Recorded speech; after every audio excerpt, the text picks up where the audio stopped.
When you come to a new country as an immigrant, there are a lot of things that you have to readjust. Your way of life, your way of talking, they have to prove twice as much to get where they are. In Canada, I started the very first 24-hour radio station outside of India dedicated to the South Asian audience. And in 2005, I followed that up by becoming the first woman in Canada to earn a radio license. My name is Shushma Dutt. This is my Bags to Riches story.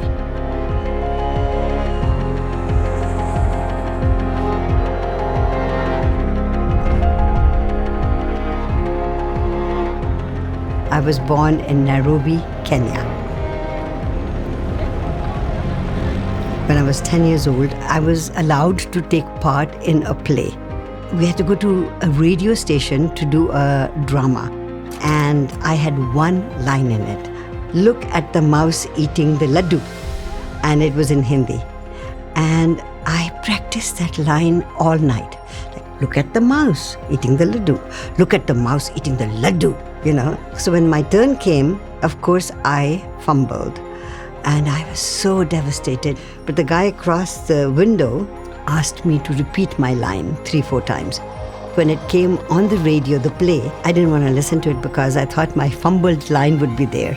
So when it was the clean piece that was aired, look at the mouse eating the laddu, I thought to myself, this is magic. I want to be in this world.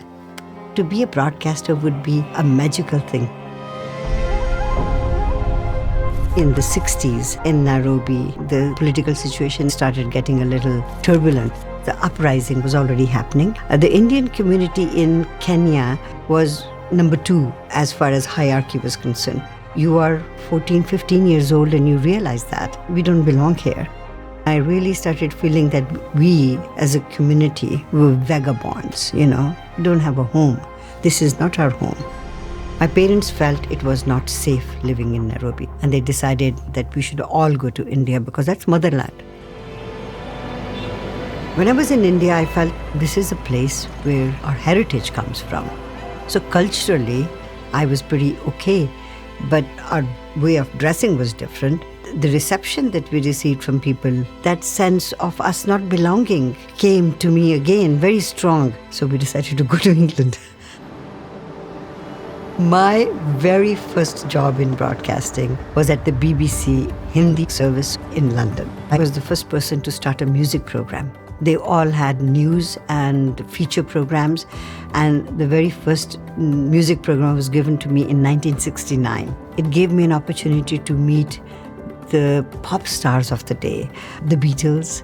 I sat with George Harrison when he played the sitar. I interviewed Rolling Stones, Mick Jagger, Pete Townsend of The Who. What was the idea behind I Can See for Miles? Actually, I Can See for Miles is a very simple storyline. It's just about a guy who suspects that his girl is carrying on with other fellas while he's away working. By the time I left BBC, I was one of the first Indian women to be a technician and a studio manager. My dad's passing away had a huge effect on us. My mother wanted me to be married. She was looking for somebody to be married to me. So I said, okay, all right, for the family, I'll do this. My future husband was from Canada, Vancouver, Canada. The year is 1972 and I'm leaving England, a place that I really liked very much because my profession was there and I was a broadcaster, something I wanted to be all my life. Leaving mom and my siblings was traumatic. But there was an excitement that I was going to a new place, starting a new life. When I first came here, I just went straight to see fun, if I'm not mistaken. And a guy there said, oh, you've got 3 things against you. Number 1, you're a woman. Number 2, you're black. And number 3, you've got a thick accent. I said, I'm brown, but, regardless, so I'm not going to get a job. He said, well, it's going to be very difficult. At that point, I did realize that I'll have to hone on my broadcasting skills as an Indian broadcaster. So I started working with CJVB. There was a new voice in Vancouver very quickly, and that was me doing a Hindi program. I had 3-4 hours of programming, and I used to work as an operator for CHQM in the evenings.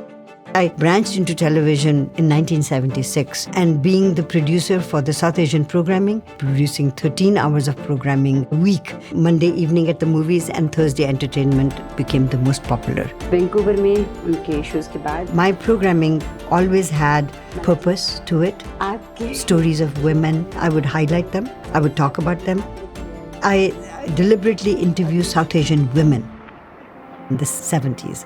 My family had decided to come to Canada. So then I became the breadwinner for the family. I had already decided to leave my husband and have a baby.